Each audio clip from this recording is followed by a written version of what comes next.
Bonjour à tous, ici Julien Petit. Fan de voitures, bienvenue sur ma chaîne. Restez avec moi, on va aborder notre sujet du jour sans plus tarder.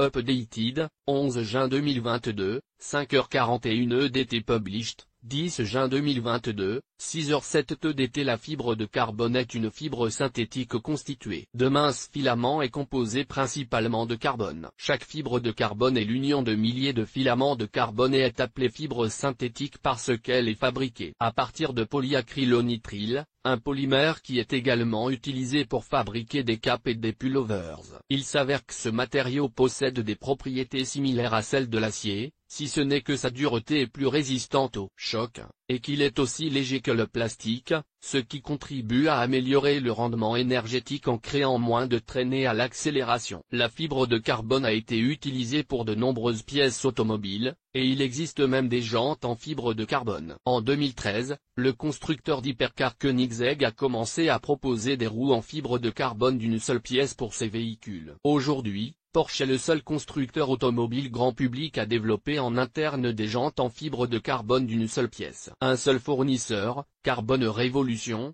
les fabrique pour les modèles de série, notamment la Ford GT, la Mustang GT 350R et plusieurs modèles à venir d'autres marques. Quels sont les avantages des jantes en fibre de carbone? Elles sont moins lourdes et plus résistantes que les roues en aluminium. Ils améliorent le confort de conduite en amortissant les vibrations et en améliorant les performances, ce qui rend la voiture plus prévisible et plus facile à contrôler. Ce matériau est plus résistant au choc, amélioration de l'accélération et de la décélération, réduit les effets gyroscopiques, ce qui rend le comportement initial en virage plus réactif et plus contrôlé. En revanche, son principal inconvénient est son prix élevé et la réparation d'une roue en fibre de carbone est beaucoup plus onéreuse.